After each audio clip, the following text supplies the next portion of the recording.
Hola chicos, bienvenidos a mi canal y hoy vamos a echar un vistazo a otro caso horrible con ustedes.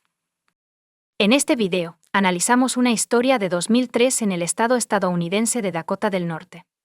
El 22 de noviembre de 2003, Drew Segiochin, de 22 años, caminaba hacia su coche después de terminar su turno y hablaba por teléfono con su novio. La conversación fue interrumpida abruptamente. El novio de Drew prestó poca atención a esto, lo cual lamentó profundamente más tarde. La joven pronto apareció en la televisión nacional, y sus experiencias influyeron en un cambio en la ley de E.U. Drew Katrina Shodin nació el 26 de septiembre de 1981 en Minneapolis, Minnesota. Ella era la menor de los dos hijos de Alan y Linda. Los padres de Drew se divorciaron cuando ella tenía 3 años, pero siguieron siendo amigos hasta que cumplió 10. Linda y su segundo esposo, Sid Walker, criaron a ella y a su hermano Ben en un hogar cómodo en el lago Whitefish, conocido por ser uno de los destinos vacacionales más pintorescos de Minnesota. Drew destacó en la escuela secundaria, convirtiéndose en estudiante de honor, uniéndose al equipo de golf y siendo elegida reina del baile de graduación en 1999. Pero su verdadera pasión era el arte. Su salón estaba lleno de bocetos de modelos de rock y amigos. Después de graduarse de la escuela secundaria, asistió a la Universidad de Dakota del Norte en Grand Forks, una ciudad de aproximadamente 50.000 habitantes. Los amigos describieron a Drew como alguien que amaba la vida y siempre estaba dispuesto a ayudar a los demás. Drew viajaba a menudo por el país, pero su sueño era visitar Australia, lo cual planeaba hacer en la primavera de 2004. Para ahorrar dinero para el evento, Drew trabajaba en 2 empleos en su tiempo libre, como asociada de ventas en Victoria's Secret y como camarera en un club nocturno en Grand Forks. El sábado 22 de noviembre de 2003, el turno de Drew en la tienda Victoria's Secret en el Columbia Mall terminó a las 4 p.m. Más tarde ese día, tenía programado trabajar en un club nocturno. Antes de salir del centro comercial, Drew decidió ir de compras y compró un bolso en una tienda específica. Llamó a su novio, Chris Lang, mientras caminaba hacia su coche en el estacionamiento. De repente, después de Drew Sid, está bien, la llamada se cortó. Pero Chris no le dio mucha importancia. No devolvió la llamada, porque no estaban hablando de nada importante. Aproximadamente 3 horas después, el teléfono de Chris volvió a sonar, esta vez de parte de Drew. Cuando contestó, solo escuchó ruidos, como el viento y los botones del teléfono siendo presionados. 3 semanas después, en una entrevista con una estación de televisión, Chris describió los pensamientos que pasaron por su mente cuando su conversación con Drew fue interrumpida. No era consciente de la urgencia de esta llamada telefónica en ese momento, dijo. Nunca pensé que esta terrible cosa estaba sucediendo.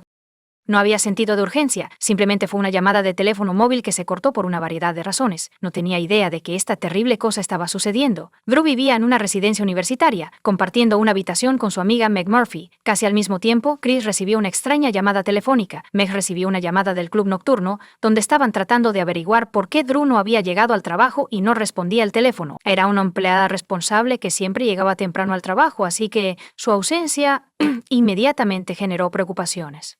Sin embargo, Meg no tenía idea de dónde estaba Drew, y se sorprendió de que no se hubiera presentado al trabajo. Así que fue a buscar a su amiga Meg. Primero llamó a conocidos en común, luego al hospital local, donde le informaron que Drew no había sido ingresado. Llamé a la policía alrededor de las 9 p.m. porque no podía averiguar nada. Sabiendo que Drew trabajaba en Columbia Mall, se envió a un oficial de policía al lugar. En este punto, el centro comercial ya había cerrado. Conduciendo por el estacionamiento, el oficial notó el coche de Drew. Después de inspeccionarlo, descubrió que el coche estaba desbloqueado. No había evidencia de una lucha u otro crimen. Se descubrió una funda de nylon negra para un cuchillo plegable en el suelo cerca del coche. No estaba claro si estaba relacionado con la desaparición de Drew. Sin embargo, tal descubrimiento no era alentador. Papeles, una billetera y un bolso nuevo comprado ese día fueron encontrados en el asiento del coche, lo que implica que, aunque Drew hubiera cometido un acto sucio, no fue un robo. Ni el novio de la amiga ni sus padres sabían dónde podría estar Drew. Así que los investigadores empezaron a sospechar de un secuestro. Primero y ante todo, los detectives han investigado a Chris Lang. Fue casi inmediatamente descartado como sospechoso porque vivía en Minnesota, a 300 millas de Chris en Grand Forks. La policía descubrió que una de las llamadas de Drew se cortó abruptamente, y la segunda se hizo unas horas más tarde, cuando se podían escuchar ruidos y el sonido de un botón siendo presionado. Los detectives llegaron al día siguiente, cuando el centro comercial donde trabajaba Drew estaba abierto para revisar las grabaciones de las cámaras de seguridad. Resulta que no había cámaras de seguridad en el estacionamiento donde estaba estacionado el vehículo de la chica desaparecida. Pero, afortunadamente, había varias cámaras de seguridad dentro del centro comercial. Los detectives revisaron las grabaciones y descubrieron una escena en la que Drew entró en una de las tiendas locales después del trabajo y se compró un bolso. Ella estaba tranquila y no tenía prisa por ir a ningún lado. A las 4:55 p.m., llevaba un suéter rosa y cargaba una chaqueta. Drew pagó su compra en la caja antes de ponerse la chaqueta y salir de la tienda. Al salir, llamó a Chris. La llamada se realizó exactamente a las 5 p.m. y, como ahora sabemos, a las 5:04 p.m. La conversación de Drew y Chris se cortó abruptamente después de que ella se sentara. Está bien. Sabiendo que la llamada se cortó después de 4 minutos, uno de los detectives decidió intentar un experimento. Puso un temporizador de 4 minutos y comenzó a caminar lentamente desde la tienda donde Drew había comprado su bolso hasta el estacionamiento donde su coche estaba aparcado. Cuando sonó la alarma, indicando que habían pasado 4 minutos, el detective estaba en el estacionamiento cerca de donde se descubrió el coche. Esto indicaba que algo ocurrió mientras Drew estaba en su coche. Sin embargo, como se mencionó anteriormente, no había cámaras que vigilaran el estacionamiento, lo que dificultaba la investigación. La desaparición de Drew atrajo la atención de los medios, y como resultado, un gran número de personas se enteró de lo que le había sucedido, muchas de las cuales decidieron no ser indiferentes ante la desgracia ajena. Además de los policías, más de 1,000 voluntarios ayudaron en la búsqueda de Drew. Los agentes del FBI también se unieron a la investigación. La última llamada telefónica de Drew fue rastreada hasta el pequeño pueblo de Fisher, Minnesota, que está a solo 30 minutos en coche del centro comercial donde trabajaba. Como pueden ver en el mapa, el área que rodea estas dos ciudades está cubierta de campos. La policía utilizó helicópteros, vehículos todoterreno, caballos y perros para investigar estos campos. Se pidió a los propietarios que inspeccionaran sus propiedades ellos mismos, pero los resultados fueron inconclusos y no se encontraron pistas al principio. El radio de búsqueda creció con cada día que pasaba, y 4 días después, se hizo un descubrimiento ominoso. Se descubrió una bota bajo un puente en Crookston, y un compañero de cuarto informó que Drew había salido de la casa con esas botas el día en que desapareció. Los investigadores forenses confirmaron que la bota pertenecía a la chica desaparecida. Crookston es una pequeña ciudad con menos de 10,000 habitantes. Está aproximadamente a 30 millas de Grand Forks, donde Drew desapareció. Búsquedas adicionales en el área de Crookston no produjeron resultados porque no había nada de interés investigativo por descubrir. Se ofreció inicialmente una recompensa de $20,000 con 0 centavos por información que pudiera ayudar a determinar el paradero de Drew, que luego se aumentó a $140,000 con 0 centavos. En este punto, la única pista que podría llevar a Drew era el metraje de vigilancia del Columbia Mall. Los detectives se sentaron de nuevo para revisar cientos de horas de grabaciones de varias cámaras, pero esta vez decidieron centrarse en Drew. Especularon que quienquiera que la hubiera secuestrado podría haberla estado siguiendo y apareciendo en los videos. Los investigadores pasaron horas mirando los monitores antes de detectar a la persona que había despertado su interés. Notaron a un hombre caminando sin rumbo por el centro comercial. No compró nada y parecía estar más interesado en las personas a su alrededor que en los productos en venta. A las 3:41 p.m., se sentó en un banco cerca de la salida del centro comercial y observó pasar a la gente. Después de unos 10 minutos, se levantó del banco y, con guantes negros, salió al vestíbulo, donde miró a una cámara colgada en el techo. Esta fotografía fue tomada 72 minutos antes de que la conversación de Drew con su novio fuera interrumpida y ella desapareciera. Los investigadores notaron que el hombre solo se levantó de su asiento y se alejó después de que una mujer rubia pasó junto a él llevando un carrito de compras y se dirigió hacia el estacionamiento. Los detectives no creían que esto fuera una coincidencia. Más bien creían que el hombre había elegido una víctima apropiada y la había seguido. La identidad de la mujer era desconocida, pero la policía sabía que solo una persona, Drew Joding, había desaparecido del estacionamiento del centro comercial ese día. Dada la ligera semejanza entre Drew y la mujer que este hombre sospechoso estaba siguiendo, se ha sugerido que si el secuestrador era efectivamente este hombre, y si no logró secuestrar a esta mujer, su próximo objetivo podría haber sido Drew. Ella los había dejado a todos alrededor de las 5 p.m. cuando ya estaba oscuro, lo que potencialmente le daba una ventaja al perpetrador. En este punto de la investigación, el caso involucraba a 3 ciudades: Grand Forks, donde Drew fue secuestrada; Fisher, donde su teléfono estuvo activo por última vez; y Crookston, donde se descubrió el zapato. Con esta información en mente, el FBI comenzó a revisar los registros de todos los delincuentes sexuales registrados de las ciudades y áreas circundantes. Cuando las fotos en los archivos se compararon con la imagen del hombre sospechoso del centro comercial, solo un hombre cumplía con todos los criterios. Y ese era Alfonso Rodríguez Jr., quien tenía un largo historial criminal de cometer delitos contra mujeres. El hombre de 50 años había pasado los 23 años anteriores en prisión. Rodríguez era el segundo de 5 hijos, nacido en Laredo, Texas, en febrero de 1953. 2 trabajadores migrantes, Dolores y Alfonso Rodríguez Jr., afirmaron haber tenido una infancia infeliz, describiendo su vida hogareña como desagradable, porque sus padres eran duros con él y poco razonables en sus exigencias. Su familia se mudó de estado en estado durante 15 años, antes de establecerse en Crookston en 1963.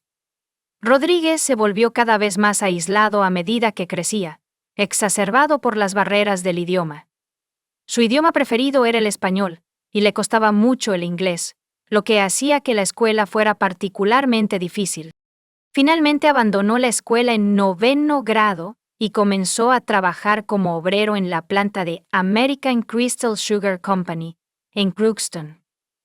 Rodríguez afirmó que fue molestado por mujeres mayores en su juventud, lo cual culpó por su hostilidad hacia las mujeres. En octubre de 1974, a la edad de 21 años, le pidió a una mujer que lo llevara a casa, pero en su lugar la dirigió al camino de entrada de Crookston, donde la agarró del cuello e intentó obligarla a complacerlo. El mes siguiente se acercó otra mujer que estaba sentada en una camioneta fuera de un cine en Crookston. La amenazó con un cuchillo y la llevó a un lugar remoto en el campo donde la obligó a tener relaciones sexuales con él. Luego, en 1979, intentó secuestrar a una profesora de inglés de secundaria de 69 años. Mientras caminaba por Crookston una noche, la mujer se defendió cuando Rodríguez intentó obligarla a entrar en su coche. En un ataque de rabia, la apuñaló con un cuchillo en el codo y el abdomen, pero ella logró escapar y huir a un lugar seguro. La mujer, que tenía talento artístico, pudo crear un retrato hablado de Rodríguez que se parecía mucho a él, lo que resultó en su captura. Fue condenado por intento de secuestro y asalto agravado y cumplió una condena de 23 años de prisión antes de ser liberado. En mayo de 2003 había sido liberado de prisión 6 meses antes de que Drew desapareciera y fue clasificado como delincuente sexual de 3er grado, lo que significaba que tenía el mayor riesgo de reincidir. Antes de ser liberado de prisión, Rodríguez y su familia expresaron sus preocupaciones a los funcionarios del Departamento de Correcciones de Minnesota. Incluso su familia temía que estuviera volviendo a sus viejas costumbres. A pesar de sus temores, Alfonso fue liberado después de cumplir su condena completa.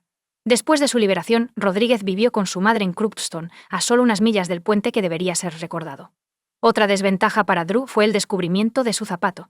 Los detectives decidieron hablar con Alfonso Rodríguez, quien por supuesto negó cualquier implicación en la desaparición de Drew. El hombre confirmó que estaba en el Columbia Mall el día en que ella desapareció, afirmando que había ido al cine y visto la película una vez en México. Lo que no se dio cuenta fue que ningún cine en Grand Forks estaba mostrando la película ese día. La policía registró el coche de Rodríguez y se dio cuenta con pesar de que Drew probablemente estaba muerto. En este momento parece poco probable que encontremos a Drew con vida. El sheriff del condado de Grand Forks, Dan Hill, dijo a los reporteros que cree que la misión es más de recuperación que de rescate en este momento. Se descubrieron manchas secas de color rojo oscuro en varios lugares dentro del coche de Rodríguez, que la policía forense determinó más tarde que eran gotas de sangre de Drew.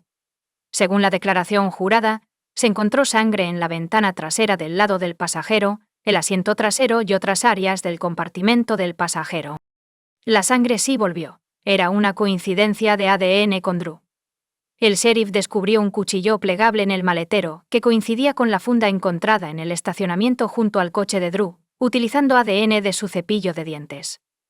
También se descubrió un recibo, que indicaba que Rodríguez compró este cuchillo, completo con funda, en una ferretería ubicada a varios cientos de metros del estacionamiento donde Drew desapareció. Aunque Drew no fue encontrada viva ni muerta, los investigadores reunieron suficientes pruebas para acusar a Rodríguez. El hombre fue arrestado 8 días después de que ella desapareciera el 1 de diciembre de 2003. Rodríguez, quien estaba encarcelado en Grand Forks, afirmó que no tenía ninguna implicación en la desaparición de Drew y se negó a hablar con las autoridades o proporcionar información sobre su paradero, a pesar de las pruebas en su contra. Durante una breve audiencia de fianza hace varios días, la fianza para la liberación de Rodríguez se fijó en asombrosos $5 millones con 0 centavos. Mientras él permanecía en silencio bajo custodia, la búsqueda de Drew continuaba sin cesar, enfocándose en estas 3 localidades. La abundancia de nieve en la zona dificultó el trabajo de los buscadores. Este es un movimiento sin precedentes. Durante una conferencia de prensa el 9 de diciembre, los gobernadores de Dakota del Norte y Minnesota prometieron ayudar en la búsqueda de Drew contratando a varios cientos de miembros de la Guardia Nacional y otros empleados estatales. El gobernador de Dakota del Norte, John Hoeven, declaró que la desaparición de Drew ha afectado a todos en Dakota del Norte, y el gobernador de Minnesota, Tim Pawlenty, expresó su orgullo por la cooperación y colaboración de la comunidad con los funcionarios de policía. A pesar de todos los esfuerzos, no hubo resultados, y debido al empeoramiento de las condiciones meteorológicas, las autoridades decidieron suspender la búsqueda. En la primavera, la búsqueda intensiva continuó. Los que buscaban a Drew esperaban encontrarla cuando la nieve de invierno comenzara a derretirse. Después de 5 meses de búsqueda, estaban ansiosos por llevar a Drew a casa. Finalmente, el 17 de abril de 2004, se descubrió el cuerpo de Drew. Yacía en un campo en Crookston, a solo unas millas del puente donde se había encontrado la bota. La familia de Drew se sintió abrumada por la tristeza tras conocer el desgarrador descubrimiento. Su padre dijo a los reporteros: «Estábamos esperando esa llamada, y cuando llegó esa llamada, todos dejamos de vivir por un momento». Era la peor pesadilla de sus padres, y los seguiría por el resto de sus vidas. El campo donde se descubrió el cuerpo ya había sido registrado, pero debido a las grandes acumulaciones de nieve, no pudieron localizarlo de inmediato. Drew estaba desnuda de la cintura para abajo, lo que dejaba claro el motivo del crimen. Sus manos estaban atadas detrás de su espalda, con una cuerda alrededor de su cuello y un corte. Bajo la cuerda había restos de una bolsa de plástico, lo que indica que la bolsa había sido colocada sobre la cabeza de Drew y luego atada alrededor de su cuello como una cuerda. Se encontraron cabellos que coincidían con el ADN de Rodríguez en la chaqueta de Drew. Antes de su muerte, la joven había sido brutalmente golpeada y apuñalada repetidamente. El médico forense identificó 3 posibles causas de su muerte. Fue asfixia debido al corte en su cuello o hipotermia, la tercera posible causa. Después de meses de silencio, la familia de Drew finalmente pudo despedirse de ella el 24 de abril de 2004. A la ceremonia de duelo asistieron aproximadamente 1.500 personas. Dakota del Norte, donde Drew fue secuestrado, abolió la pena de muerte en 1975, y Minnesota, donde se descubrió el cuerpo, tampoco la utilizó como castigo. Sin embargo, debido a que Drew había sido transportada a través de las fronteras estatales, el crimen fue considerado un delito federal, y por lo tanto la Fiscalía tenía la autoridad para buscar la pena de muerte contra Rodríguez. El 30 de agosto de 2006, Alfonso Rodríguez Jr. fue condenado en el caso de Drew, y el jurado recomendó que se le impusiera la pena de muerte el 8 de febrero de 2007. Durante la audiencia, el juez Ralph Erickson le dijo al no confesado Rodríguez que sus acciones sin sentido y violentas hicieron difícil la decisión del jurado. Alfonso Rodríguez Jr. se convirtió en la primera persona condenada a muerte en Dakota del Norte en casi un siglo.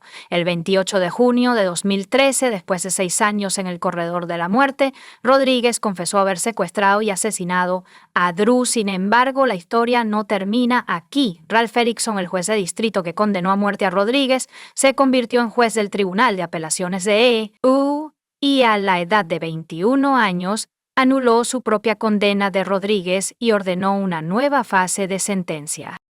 La culpabilidad de Rodríguez es indiscutible, como lo demuestra una variedad de pruebas de ADN. En este caso está en juego la pena de muerte. Erickson anuló la sentencia de muerte citando, entre otras cosas, la falta de los abogados defensores para examinar adecuadamente la salud mental de Rodríguez y el testimonio del experto forense Michael McGee, que el juez admitió que lo engañó. Este es el testimonio del experto que afirmó que Rodríguez violó la integridad sexual de Drew dentro de las 24 a 36 horas posteriores a su secuestro.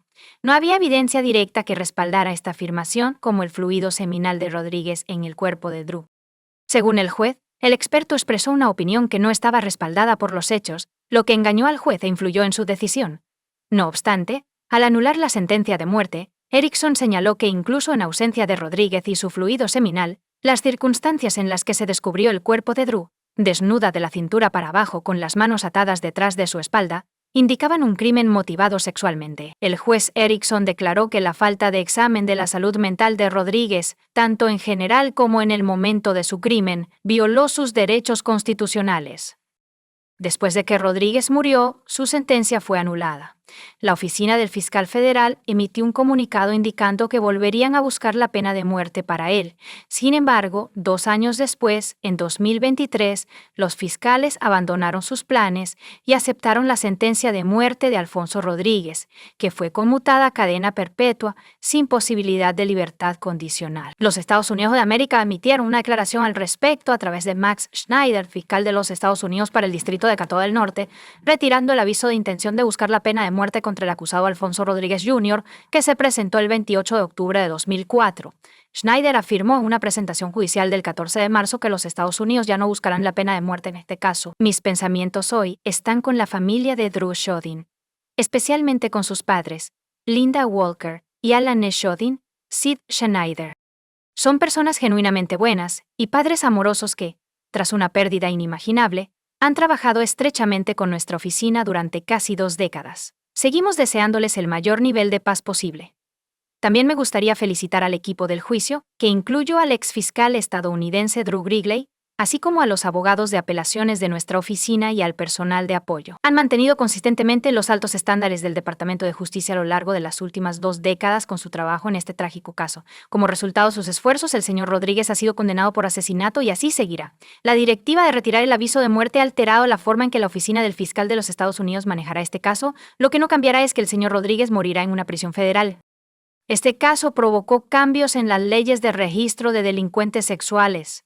El 27 de julio de 2006, el presidente George W. Bush firmó la Ley de Protección y Seguridad Infantil Adam-Walsh, que incluía la legislación de Drew. La ley de Drew cambió el nombre del Registro Nacional de Delincuentes Sexuales Públicos al Sitio Web Nacional de Delincuentes Sexuales Públicos Drew Shodin, que informa al público sobre la ubicación de los delincuentes sexuales registrados a través de fronteras estatales, territoriales y tribales. El 22 de junio de 2013, se anunció que Alfonso Rodríguez había sido trasladado de una prisión de muerte en Terre Haute, Indiana, a la instalación de máxima seguridad de Coleman, en Cedarville, Florida.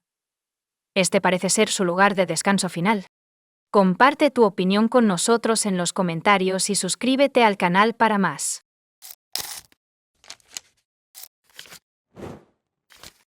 Hola chicos, bienvenidos a mi canal, y hoy vamos a echar un vistazo a otro caso horrible con ustedes. En este video, vamos a ver una historia que ocurrió en Pensilvania en el año 2017. El 28 de junio de 2017, los testigos comenzaron a llamar al 911 para reportar un accidente de coche en una de las autopistas. Cuando la policía llegó al lugar, descubrieron un Chevy Malibu que se había salido de la carretera. Desafortunadamente, la conductora, Bianca Robertson, de 18 años, no sobrevivió. Sin embargo, su muerte no fue un accidente, como se asumió inicialmente. Bianca Nicola Robertson nació el 17 de octubre de 1998 en Pensilvania. Se graduó de la escuela secundaria Bayard Rustin en Westchester con todas As. Bianca fue miembro de la Unión de Estudiantes Negros en Rustin, donde también recibió varios premios, y estuvo en el cuadro de honor durante su último año. Recibió una beca de mérito de 4 años para la Universidad de Jacksonville en Jacksonville, Florida, y planea especializarse en justicia penal y convertirse en agente forense del FBI. Anteriormente ha sido exploradora, animadora y jugadora de baloncesto. Estudió flauta, violín, clarinete y guitarra. También era artista. Bianca, que vivía con su madre y su abuela materna, Josephine Perry, estaba emocionada por experimentar las libertades y desafíos de la vida en el dormitorio. Su madre explicó que, desafortunadamente, todos sus planes fracasaron. El 28 de junio de 2017, Bianca, su madre y su abuela fueron de compras a Walmart. Bianca se estaba preparando para mudarse a Florida y esperaba con ansias un nuevo capítulo en su vida. Después de comprar todo, Bianca y su familia fueron al estacionamiento. Todos se metieron en coches separados. Tenían la intención de encontrarse en casa más tarde, pero su madre y su abuela tenían otros planes. Y Bianca regresó a casa de inmediato. Tenía que conducir aproximadamente 10 millas. Bianca conocía muy bien este camino. Sin embargo, este era el último viaje en coche de la joven. Aproximadamente 10 minutos después de que ella salió del estacionamiento de Walmart, los testigos del accidente comenzaron a llamar al 911. Los primeros en responder llegaron a la escena de inmediato. Bianca Robertson era la conductora del Chevrolet Malibu. Los paramédicos no pudieron ayudarla y fue declarada muerta en el lugar. A primera vista, las lesiones en la cabeza de Bianca parecían ser el resultado de un golpe severo cuando el coche se salió de la carretera. Muchas personas que conducían por la carretera en el momento del accidente se detuvieron cerca de la escena antes de que llegaran la policía y la ambulancia. Después de entrevistar a los testigos, la policía descubrió un detalle crucial. Uno de los testigos afirmó que Bianca se salió de la carretera después de chocar con una camioneta roja, que luego huyó de la escena sin detenerse. Espero que no sea Bianca. Eso era lo que la abuela se decía a sí misma mientras pasaba por la escena del accidente automovilístico. Tenía la intención de encontrarse con su nieta en casa.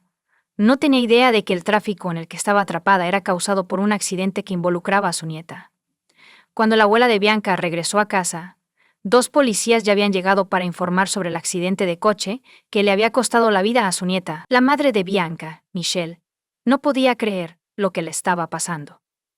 La muerte de un hijo es uno de los eventos más devastadores que los padres pueden experimentar.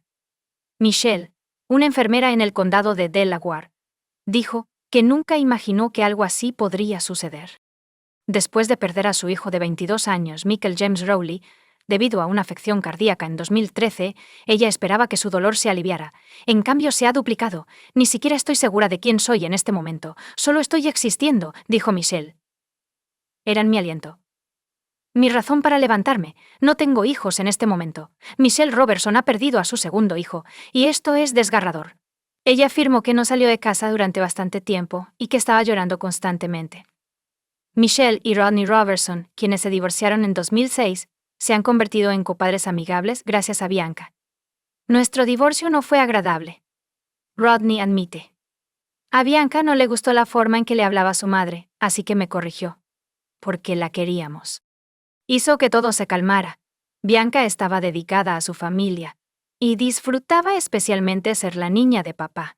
Si tuviera que elegir a una favorita, sería Bianca, quien, como decía su padre, estaba ansiosa por ser independiente.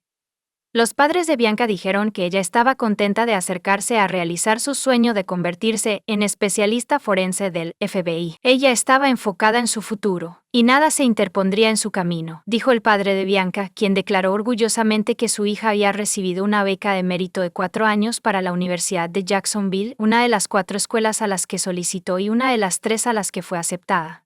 También fue aceptada en Coastal Carolina y la Universidad de Georgia.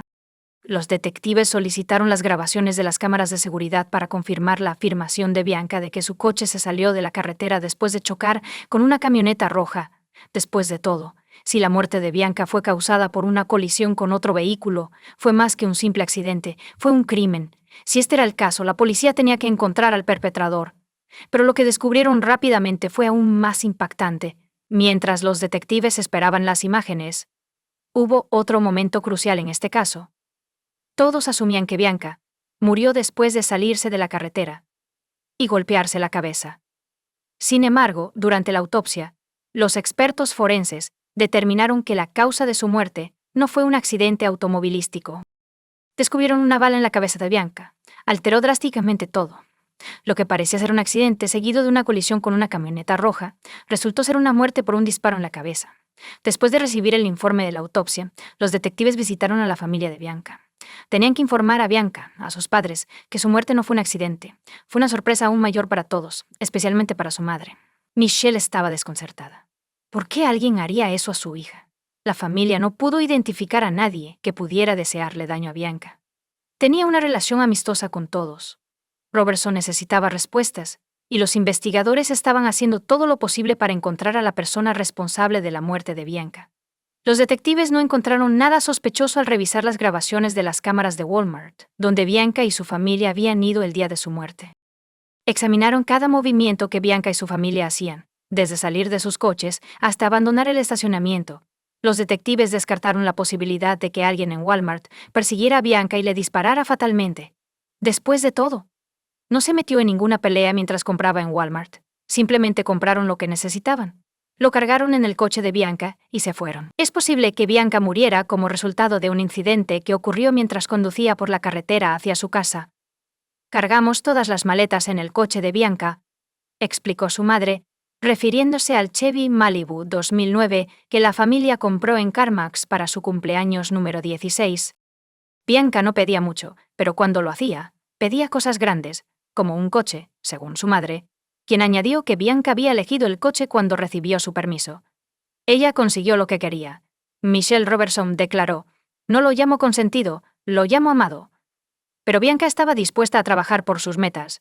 Consiguió su primer trabajo en McDonald's a los 15 años. Dejó la comida rápida después de 2 semanas para trabajar como asistente dietético en la comunidad de jubilados White Horse Village, en el condado de Delaware. Michelle dijo que tiene una pila de cartas y tarjetas de residentes que amaban a Bianca. Poco después, la policía obtuvo las grabaciones de vigilancia del tráfico.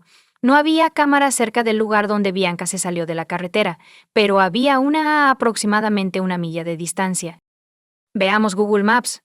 Aquí es donde Bianca se salió de la carretera. Como pueden ver, los 2 carriles se fusionan en uno en este punto. Cuando los investigadores vieron la grabación, descubrieron evidencia que confirmaba la historia de Bianca sobre un desacuerdo con el conductor de la camioneta roja. El video capturó sus coches conduciendo uno al lado del otro. Se están acercando al punto donde los 2 carriles se fusionan en uno. Quizás el conflicto surgió porque uno no cedió al otro. Conociendo el desenlace de la confrontación, los investigadores sospechaban que el conductor de la camioneta roja había disparado el tiro fatal. Desafortunadamente, las imágenes eran de baja calidad. Las matrículas de la camioneta estaban cubiertas, al igual que el rostro del conductor. Sin embargo, a partir de ese momento, el conductor de la camioneta roja fue el principal y único sospechoso de la muerte de Bianca Robertson. Los detectives necesitaban identificar a este hombre, pero todo lo que tenían en ese momento era una imagen borrosa. Ninguno de los familiares de Bianca conocía a alguien con una camioneta roja. La policía volvió a hablar con aquellos que estaban presentes en la escena del incidente y aquellos que llamaron al 911. Ninguno de ellos notó la matrícula de este coche. Amigos y demás, rangers jóvenes y viejos, demasiados para contar, han contactado a los Robertson en apoyo, comenzando con una vigilia 2 días después de su muerte. Han escuchado de maestros que han conocido a Bianca durante años. Bianca cambió mi forma de pensar sobre cómo enseñaría. Según un educador, Michelle: Bianca hará nuestra niña salvemos al mundo. Michelle confrontó a Bianca, diciendo que si un padre echaba a un niño, ella lo metería a escondidas en nuestra casa. Bianca podría decir algo como: «Mamá, ¿no querrías que alguien hiciera lo mismo por mí?». Bianca una vez vio un accidente de coche y le preguntó a su madre si podían detenerse y ayudar. Si notaba a alguien cenando solo, su primer pensamiento era invitarlo a la mesa familiar. Los investigadores determinaron la dirección del movimiento de la camioneta después del incidente, revisando las grabaciones de cámaras ubicadas más lejos de donde se estrelló el coche de Bianca. Necesitaban una grabación de mayor calidad para determinar la marca, modelo y matrícula del coche. La policía también pidió a los medios que difundieran información sobre la camioneta roja, con la esperanza de que el público pudiera ayudar a identificar a su propietario. Los detectives determinaron que tras un incidente, el conductor de una camioneta roja giró en Paoli Pike. Comenzaron a caminar por el vecindario, visitando casas y centros comerciales. Estaba buscando cámaras que pudieran haber grabado la camioneta. Descubrieron una cámara de vigilancia, y esta vez las imágenes eran de alta calidad. Mientras analizaba la grabación, el detective notó una camioneta roja circulando por la carretera unos 5 minutos después de que los testigos llamaran al 911 para reportar un accidente que involucraba el coche de Bianca Robertson, pero no se pudo ver la matrícula. Además, no estaba claro si era el mismo coche o otro que coincidía con la descripción. Mientras los investigadores buscaban grabaciones adicionales y se movían de una puerta a otra, ocurrió otro avance en el caso. 2 días después del incidente, una mujer llamó a la policía y dijo que había visto el coche que estaban buscando. también vio el rostro de la persona que estaba detrás del volante. Esta mujer declaró que su camioneta roja la adelantó, se detuvo en la intersección de Paul y Pike y luego giró a la izquierda. Esta información fue crucial para la investigación porque limitó el área de búsqueda. Además, indicaba que la camioneta en este video no era el vehículo que estaban buscando, era simplemente una camioneta de aspecto similar. La mujer que contactó a la policía ayudó al artista forense a crear el retrato del sospechoso. Lo describió como un hombre blanco de entre 25 y 35 años, con cabello castaño y una barba de 3 días. La policía esperaba que alguien reconociera a esta persona y se lo informara. Presentaron el boceto del sospechoso a la familia de Bianca. Sin embargo, no conocían a nadie que se pareciera al retrato hablado. Los investigadores también comenzaron a sospechar que la muerte de Bianca era un crimen de odio. Sabiendo que la camioneta roja había girado a la izquierda en esta intersección, los detectives recorrieron las tiendas y casas de esta calle, con la esperanza de encontrar una grabación de alta calidad que pudiera responder algunas preguntas. Pronto, descubrieron lo que estaban buscando. El dueño de la casa, que está a menos de media milla de la intersección, proporcionó a la policía una grabación de una cámara de vigilancia apuntada a su entrada. Después de calcular el tiempo aproximado que tomaría llegar desde la escena del crimen, la policía localizó rápidamente el vehículo requerido. Aunque las imágenes eran de mejor calidad que las anteriores, el ángulo de visión impedía a los agentes de la ley identificar el vehículo o al conductor. La policía trabajó arduamente para encontrar otra grabación de la cámara a una distancia más cercana, y la suerte estuvo de su lado. Aunque no pudieron ver la matrícula, sí notaron las características distintivas del coche. El vehículo tenía una pegatina en la ventana del lado derecho, una abolladura vertical en la puerta del pasajero y daños en el capó. Estas características distintivas podrían simplificar enormemente la búsqueda de este vehículo. La policía quería agilizar el proceso. Como resultado, utilizan los medios de comunicación para solicitar la ayuda del público en general. Ofrecieron una recompensa de $5.00 por información que pudiera ayudarles a localizar el camión o a su conductor. Los investigadores estaban seguros de que alguien reconocería este vehículo en particular. 3 días después de que Bianca Robertson muriera, un abogado llamó a la comisaría y dijo que tenía un cliente que quería entregarse, mencionando la implicación de este en el incidente que resultó en la muerte de la joven de 18 años Bianca Robertson. Este incidente ocurrió el miércoles alrededor de las 5:30 p.m. Bianca Robertson. Tengo 18 años y me gradué recientemente de Westchester Rustin High School. Voy camino a la Universidad de Jacksonville. Todo su verano y su vida se pasaron frente a su amorosa familia. Ella estaba conduciendo por la Ruta 100. La Ruta 100 es una carretera de 2 carriles que se conecta con el ramal de la Ruta 100 a solo unos pocos kilómetros antes de fusionarse con la Ruta 202. Y donde se fusiona, se reduce de 2 carriles a 1. Esa es la misma incorporación que la gente en el sureste de Pensilvania realiza miles de veces al día. La gente de todo el mundo hace esto sin problemas. Pero el miércoles pasado, mientras Bianca se incorporaba de 2 carriles a 1, un hombre en una camioneta roja se unió a ella, y estaban compitiendo por posición, lo que lo irritó. Entonces sacó su arma y le disparó a Bianca en la cabeza. El conductor de la camioneta roja fue identificado como David Desper, de 28 años, de Pensilvania. Llegó a la comisaría con su abogado. Desper se negó a testificar, pero consintió en una búsqueda de su hogar. También les dijo dónde estaba su camioneta. Desper fue arrestado y acusado de matar a Bianca Robertson. La policía encontró la camioneta en el lugar indicado por las pegatinas de Desper en las ventanas laterales y las llantas dejaron claro que era el vehículo que estaban buscando. Durante una búsqueda en la casa de Desper, los investigadores descubrieron la pistola utilizada para disparar a Bianca Robertson en la cabeza. La policía estaba segura de haber encontrado al culpable.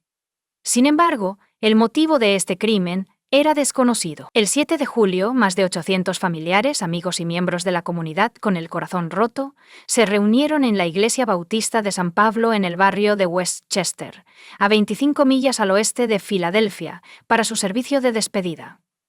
Durante el servicio fúnebre, una pancarta de la iglesia decía: paciencia, amabilidad, bondad, ternura y autocontrol. Entre los que rindieron homenaje estaban sus hermanos, funcionarios de la escuela secundaria Bayard Rustin, donde se había graduado recientemente como jefa de admisiones de la Universidad de Jacksonville, donde estaba lista para inscribirse en el otoño, y amigos.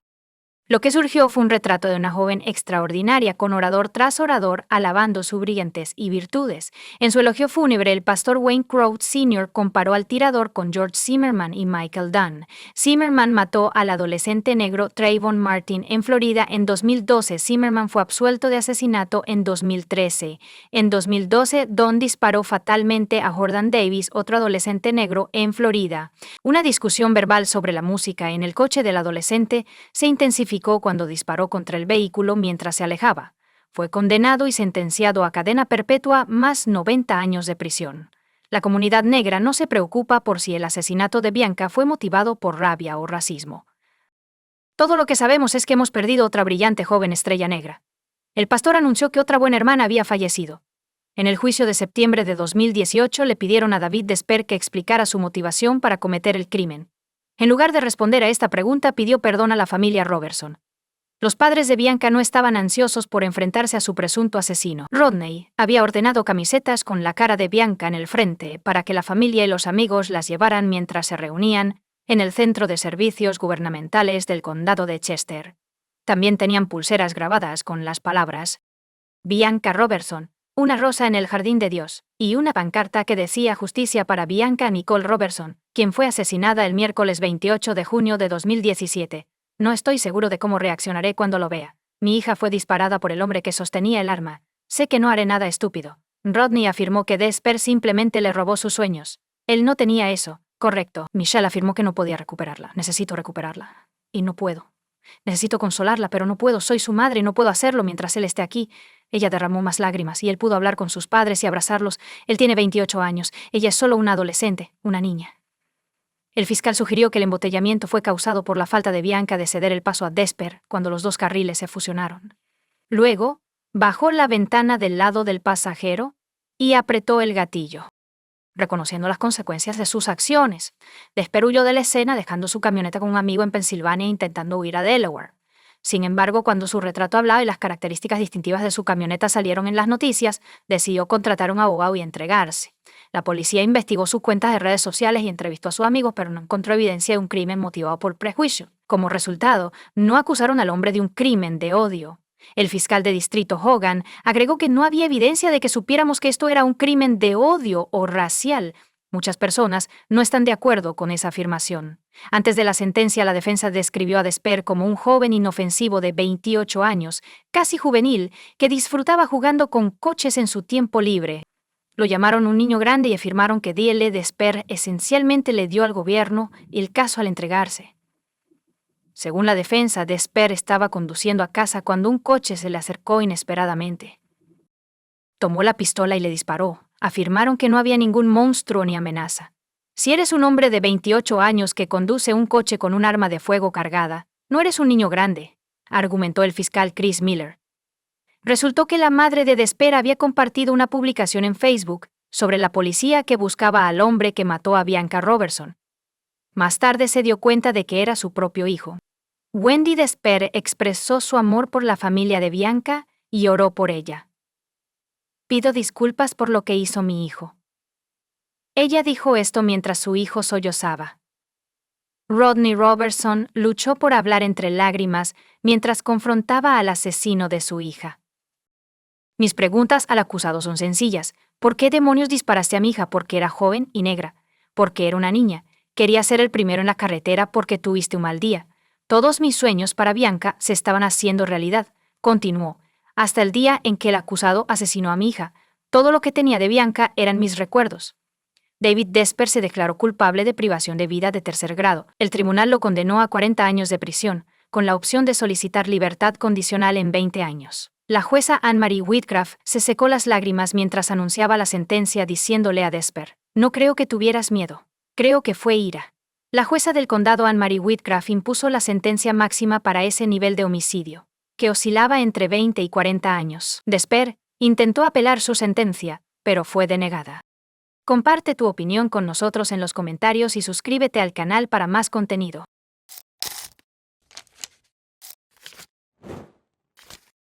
Escaparon hacia su muerte en 2003. Esta historia de alto perfil sacudió a Brasil, y recibió una amplia cobertura en los medios internacionales.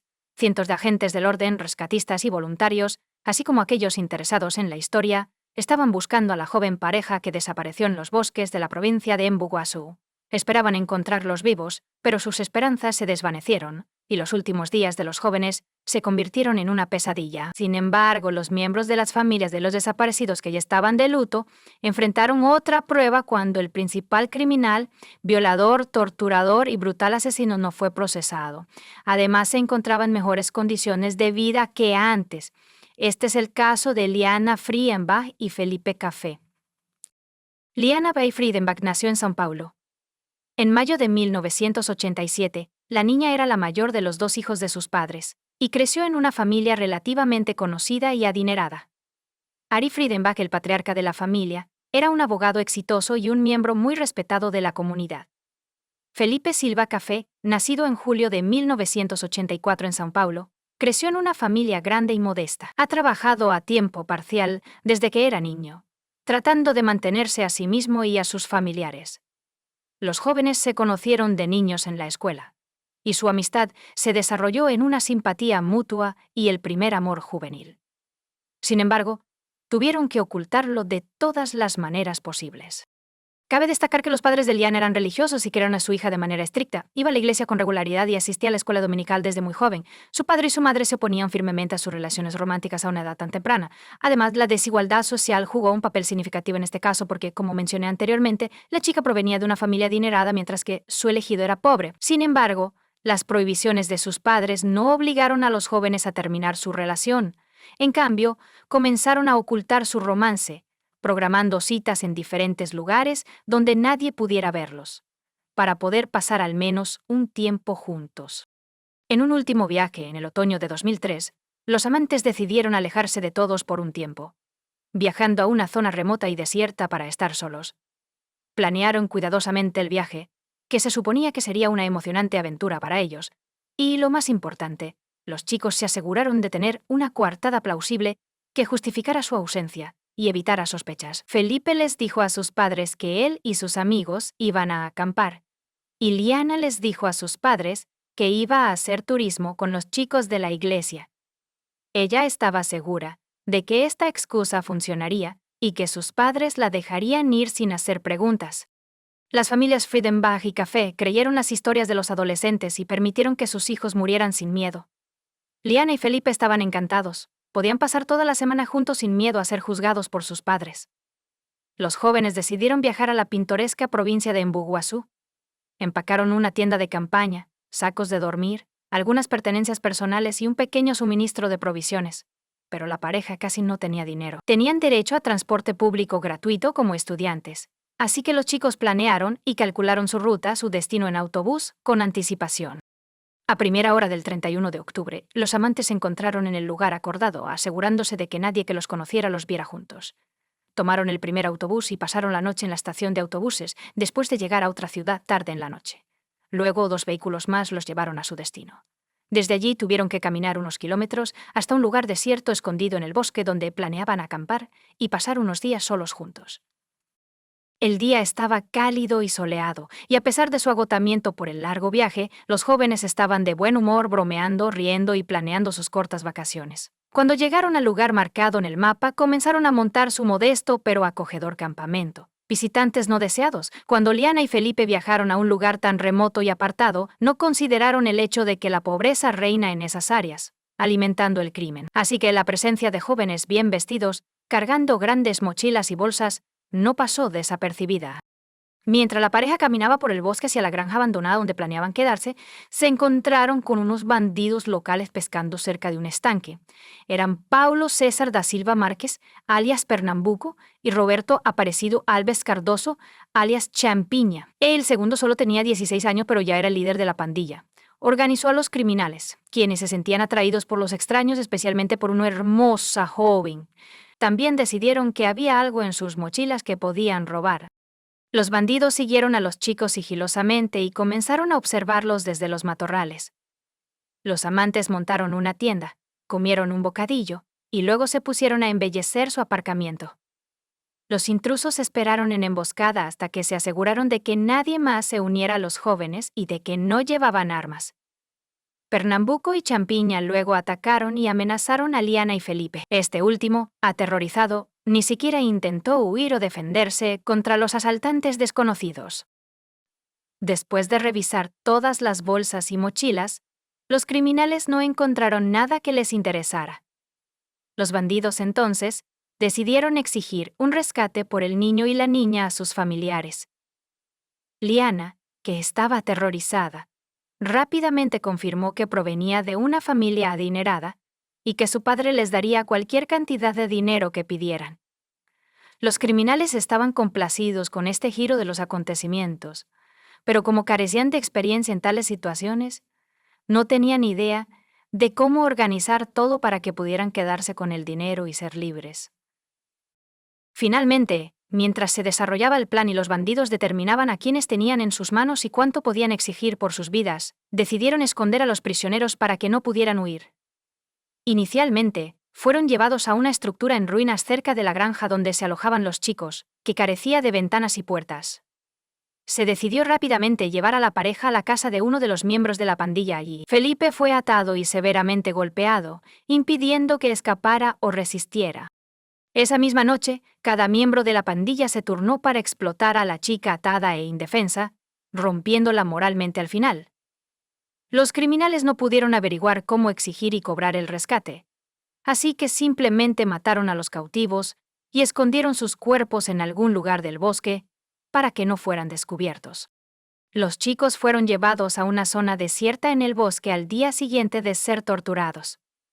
El medio muerto Felipe fue llevado al fondo del bosque, donde se escuchó un disparo, antes de que el bandido regresara solo. Liana se dio cuenta de lo que había sucedido. Su amado ya no estaba vivo, aunque los secuestradores lo intentaron. Tenían otros planes para la encantadora joven Liana, después de asegurarle que habían liberado al joven. Los sinvergüenzas querían mantenerla como un juguete hasta que se aburrieran de ella, especialmente porque nadie había comenzado a buscar a los chicos desaparecidos. Unos días después de la partida de su hija, sus padres descubrieron que no había habido un viaje de excursión con los chicos de la iglesia, y los amigos de Liana no tenían idea de dónde había ido. La familia Friedenbach sospechaba que su heredera había huido con su novio e inmediatamente contactaron a sus padres para preguntar sobre el paradero de sus hijos. Pero la familia de Café estaba segura de que su hijo había ido de camping con sus amigos, así que no había nada que pudieran hacer para ayudar a encontrar a la pareja. La situación se complicó por el hecho de que ninguno de los jóvenes se había comunicado en varios días, y sus teléfonos estaban apagados. Ari Friedenbach utilizó sus conexiones y dinero para poner a todos los policías de la ciudad en pie. Pudieron reconstruir la ruta que tomaron los jóvenes después de engañarlos para que huyeran a casa. La policía llegó pronto a Embu-Guasu, donde los chicos se habían bajado de su último autobús, y su ruta continuó a través de una zona boscosa desierta. También fue donde sus teléfonos estuvieron activos por última vez. Se inició una búsqueda a gran escala, involucrando a policías, rescatistas y ciudadanos preocupados que se habían enterado del incidente y querían ayudar. Un gran empresario local también se unió a la operación, trayendo su helicóptero personal para buscar desde el aire y repartiendo folletos con fotos de los jóvenes desaparecidos. Su campamento fue descubierto rápidamente y parecía aterrador. A pesar de la ausencia de sangre y lucha, era obvio que algo terrible había ocurrido aquí. Las pertenencias personales de la pareja habían sido sacadas de sus mochilas y esparcidas sin cuidado. La tienda había sido abierta de arriba a abajo con un cuchillo, y los celulares del chico estaban esparcidos por todas partes. El cuerpo sin vida de Felipe fue rápidamente descubierto por los rescatistas. El tipo atado había sido disparado en la parte posterior de la cabeza casi a quemarropa, así que no tenía ninguna esperanza de ser rescatado. Quedó claro que las posibilidades de encontrar a Liana con vida eran escasas, pero como dicen, la esperanza es lo último que se pierde. Ari Friedenbach involucró a la prensa en la búsqueda, asegurándose de que todo el proceso estuviera ampliamente cubierto en los medios y de que la mayor cantidad de personas posible estuvieran al tanto, con la esperanza de aprender algo sobre el paradero de Liana. Se anunció una recompensa impresionante, pero no ayudó a la situación. La masacre de Liana comenzó después de que los criminales mataran a Felipe. regresaron a Liana a la casa donde antes los habían mantenido a ambos. Para entonces, los bandidos habían sido acompañados por sus cómplices, Antonio Caetano da Silva y Agnaldo Pires. Pernambuco les informó con orgullo que Liana era su propiedad y que podía hacer lo que quisiera con ella. Invitó a todos a cumplir sus fantasías más sucias con Liana, y su oferta fue rápidamente aceptada. Un día después, tras enterarse de la operación de búsqueda a gran escala, los criminales decidieron cambiar de ubicación y acompañar a la víctima a la casa de Antonio Matías de Barros, otro miembro de la pandilla. Fueron a pescar esa tarde, acompañados por Liana. El cabecilla le echó su chaqueta encima porque hacía frío afuera y quería mostrar preocupación de esta manera. El hermano mayor de Champiña, a quien el delincuente juvenil no había informado sobre sus asuntos, llegó al mismo lugar más tarde esa noche. Champiña le informó a su hermano que Liana era su amante, pero él la reconoció de inmediato como la chica buscada. Llevó a su hermano a un lado e informó que su cautiva estaba siendo buscada activamente y que la policía lo seguía literalmente. Champiña interpretó las palabras de su hermano como una señal y un llamado a la acción. Decidió que era urgente deshacerse de Liana antes de huir y ocultarse. Le mintió a Liana, diciendo que estaba libre y que la llevaría a la carretera. De hecho, el bandido llevó a su víctima al bosque donde la mató brutalmente con un cuchillo antes de aplastarle la cabeza con una piedra para asegurarse de que estuviera muerta. El cuerpo de Liana no fue descubierto hasta 5 días después de la masacre. Estaba literalmente sin vida. Había sido severamente mutilada. Liana llevaba puesta la chaqueta del asesino, que más tarde se convirtió en una de las pruebas más importantes. Los criminales eran extremadamente crueles, cínicos y despiadados, pero también eran estúpidos y de visión corta en el sentido de que no intentaron huir ni esconderse, no se molestaron en destruir pruebas físicas y creían que nadie los encontraría jamás. La ingenua autoconfianza de los bandidos permitió a la policía identificar y detener rápidamente a todos los miembros de la banda criminal. Como se mencionó anteriormente, Champiña dejó su chaqueta manchada de sudor sobre el cuerpo de la víctima, además llevó el arma del crimen a su casa, la lavó y la escondió en el patio mientras intentaba lavar la ropa manchada con la sangre de la niña asesinada para poder seguir usándola. El análisis de ADN reveló las identidades de los miembros de la pandilla que habían cometido violencia contra Liana. Los miembros de la pandilla fueron detenidos casi simultáneamente. El líder de la banda no solo no lo negó, sino que inmediatamente comenzó a testificar, presumiendo que había secuestrado, abusado y asesinado a la desafortunada víctima. Entró en gran detalle sobre lo que le había sucedido a Liana en sus últimos días. Después de un largo juicio, casi todos los miembros adultos de la banda criminal recibieron penas severas. Pernambuco fue condenado a cadena perpetua por el asesinato de Felipe. Antonio Caetano da Silva y Agnaldo Pires también fueron condenados a cadena perpetua, pero Antonio Matías de Barros solo fue condenado a 6 años. Porque no torturó a la víctima, sino que proporcionó a la pandilla su casa donde todo ocurrió. Sin embargo, con el cabecilla y el miembro más brutal de la pandilla, las cosas no eran tan simples. Apenas tenía 16 años cuando cometió estos crímenes.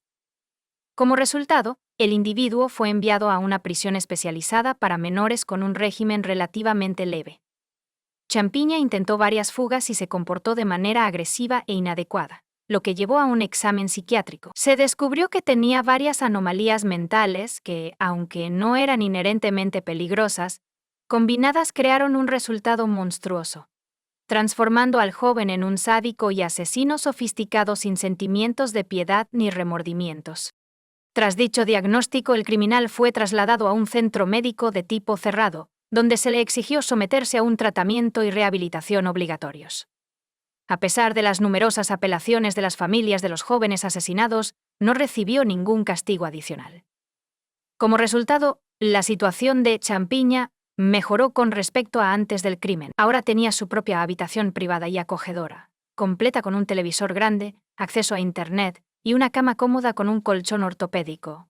Come 4 comidas balanceadas al día de un menú personalizado, como lo requiere la instalación médica donde se encuentra recluido. Su mantenimiento mensual se estima en alrededor de $1.200 con 0 centavos, $2.50. En los últimos años, el perpetrador ha solicitado repetidamente su liberación, afirmando que ha completado un curso completo de tratamiento y que ya no representa una amenaza para los demás, lo que le permitiría regresar a su vida normal. Esta es una historia de monstruos. Comparte tu opinión con nosotros en los comentarios y suscríbete al canal para más.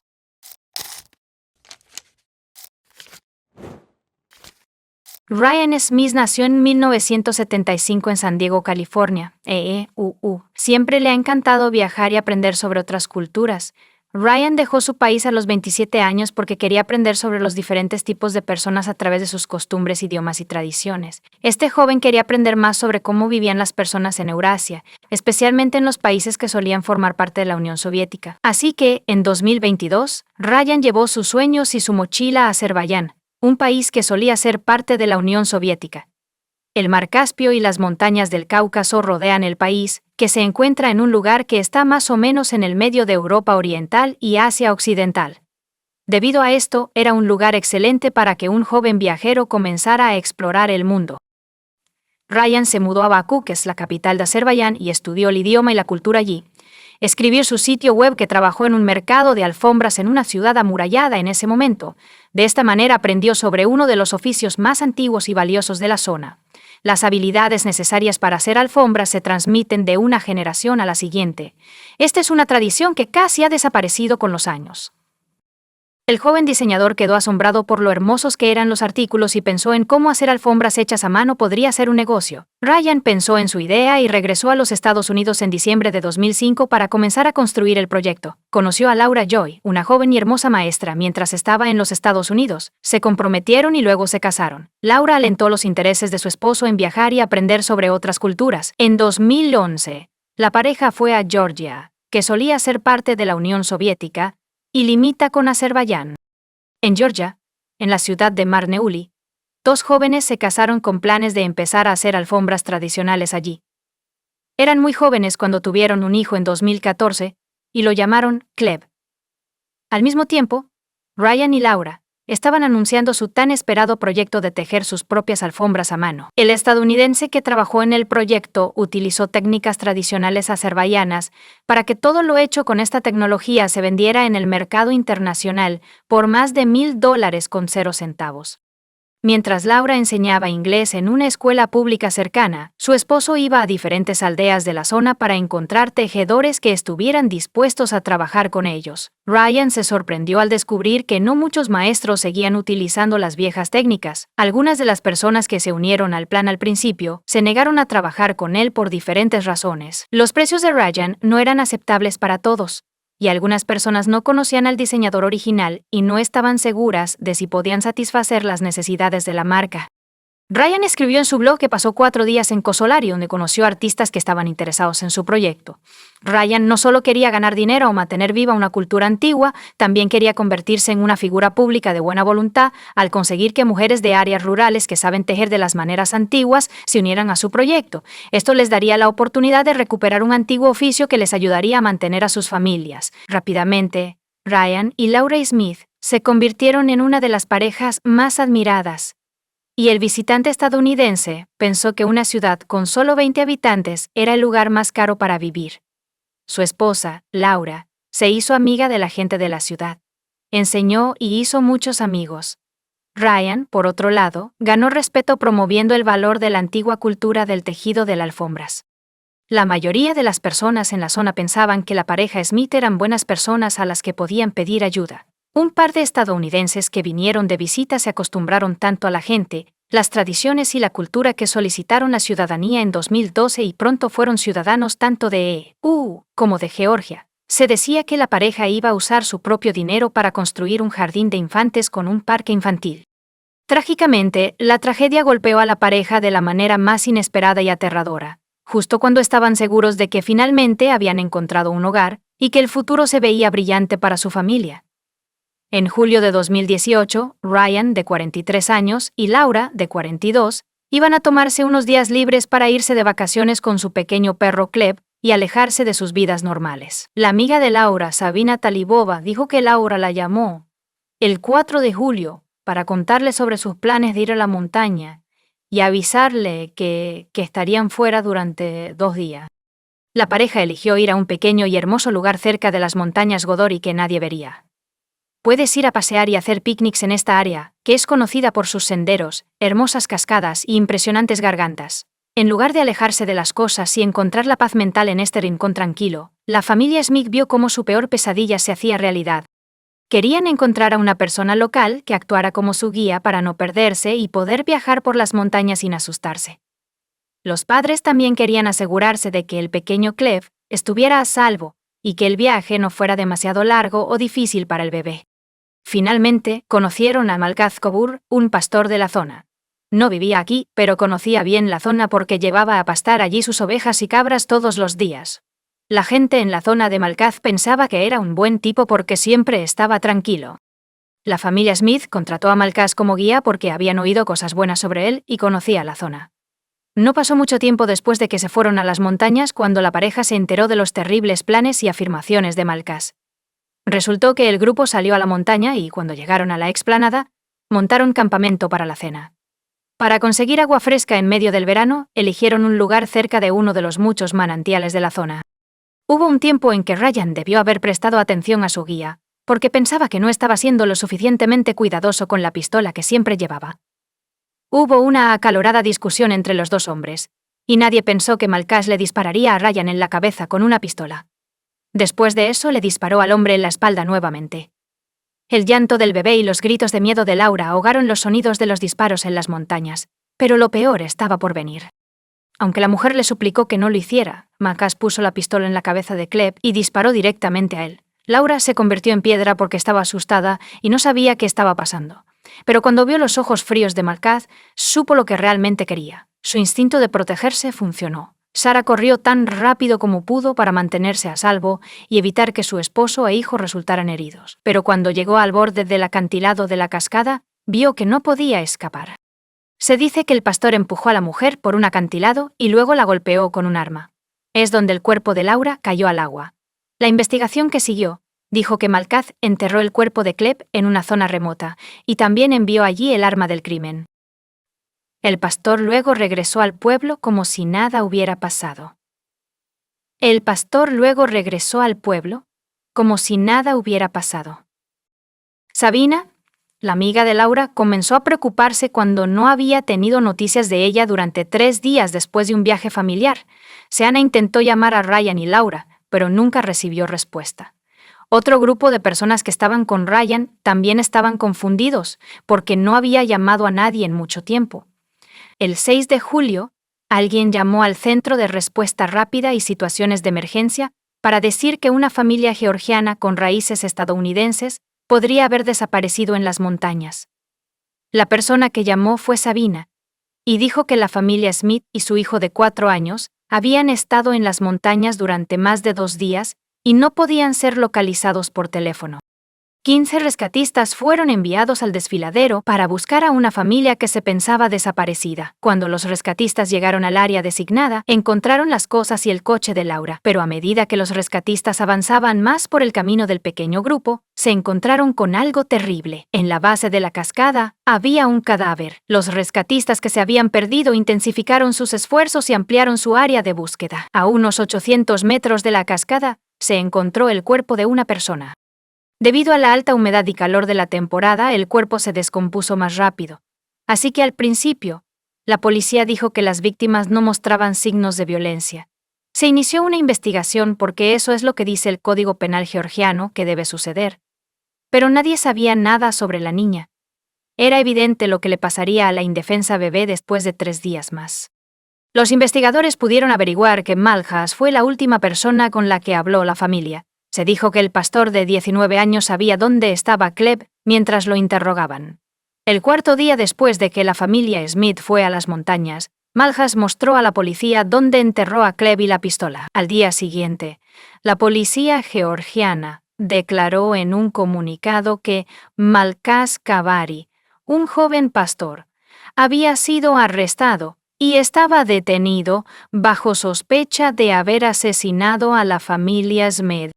La noticia de que una pareja casada y su hijo habían sido asesinados conmocionó a todos en Georgia, especialmente a los tejedores de Marneoli. También lo dijo el consulado estadounidense que este crimen fue muy aterrador. Junto con la policía georgiana, un equipo del FBI participó en la investigación y ayudó a buscar y procesar pruebas.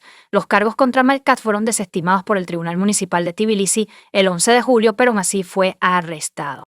El conductor dijo que 2 extranjeros que llegaron en un coche negro eran los verdaderos asesinos de la familia. Se dice que estas personas mataron a la familia Smith y amenazaron con matar a él y a su familia si llamaba a la policía. Luego dejaron a Malkaz vivo para que el pastor fuera culpado de matar a 3 personas. El abogado de Malkaz dijo que no podía hacerle nada violento a Laura porque el hombre dijo que no estaba listo para eso ya que todavía era virgen.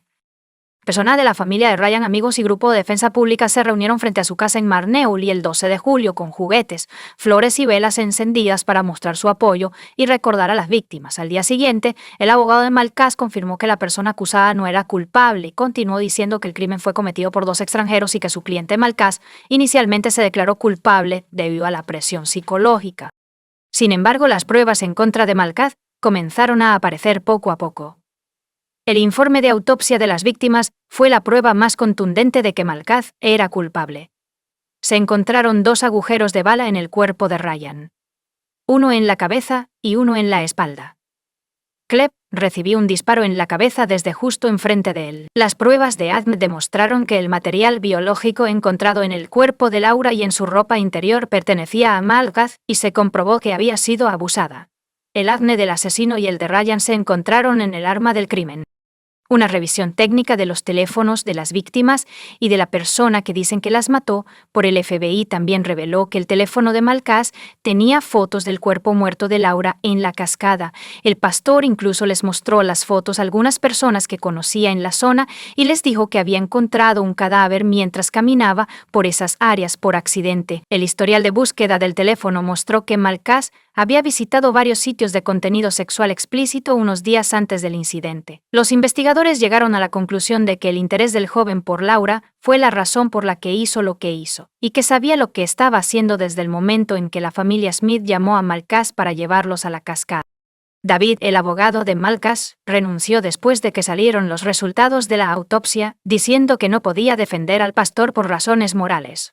Tan pronto como David fue retirado del caso, otro abogado lo asumió. Insistió en que el cliente era inocente y pidió que se desestimara la confesión anterior de Malkaz. Mariana, la madre del pastor, apoyó a su hijo y estuvo de acuerdo con el abogado en que la policía podría haber utilizado la amenaza de tiempo en la cárcel para que el hombre confesara el crimen. Los familiares del sospechoso dijeron que la policía acusó a Malkaz para cerrar el caso porque el crimen era bien conocido. Pero el 9 de noviembre de 2018, Malkaz fue acusado de matar a 3 miembros de la familia Smith. Además de esos cargos, también fue acusado de agredir a Laura. Una prueba psicológica del joven pastor mostró que está sano, cuerdo y listo para ser juzgado. Antes de su juicio, Malkaz estaba detenido en la cárcel hasta el 9 de abril de 2019, pero el fiscal dijo que tenían pruebas contundentes de su culpabilidad y que sería castigado por un crimen tan terrible. Un grupo de 12 jueces se reunió el 25 de marzo de 2019 y todos ellos coincidieron en que Malkaz era culpable de matar a más de 2 personas con extrema crueldad. Planeaba matar a alguien para ocultar otro crimen, que fue un asalto el 27 de marzo de 2019. El juez del distrito de Gori anunció que el criminal sería enviado a prisión de por vida. Los familiares del criminal protestaron la cadena perpetua, que consideraban injusta. Los amigos y familiares de la familia Smith se sintieron aliviados por la sentencia. Y los abogados de la defensa dijeron que apelarían el veredicto a las instancias de apelación porque pensaban que había habido errores en el proceso. El cónsul de EO en Georgia dijo que el veredicto era justo para la familia Smith y que no había duda de que Malkaz era culpable. La gente de Marneoli ha amado y respetado a Ryan y Laura Smith desde que se mudaron a Georgia. Su brutal asesinato ha sido un golpe para la comunidad que la pareja eligió como su hogar. No solo el proyecto comunitario de Ryan trajo de vuelta una antigua tradición, sino que también dio a muchas mujeres una forma de ganar dinero y sentirse seguras. Docenas de mujeres que querían dirigir sus propios negocios estaban tristes e inciertas cuando sus esposos murieron. Poco después de los terribles eventos que mataron a los fundadores, el proyecto fue reavivado por inversores extranjeros que apoyan las ideas de Ryan y dan trabajo a los artesanos locales. Después de dejar la vida que conocían en Occidente, Ryan y Laura se fueron a Asia en busca de tesoros culturales. Junto con ser recibidos por personas agradecidas en la comunidad, se encontraron con un ser peligroso que pretendía ser un amable pastor. Comparte tu opinión con nosotros en los comentarios y suscríbete al canal para más.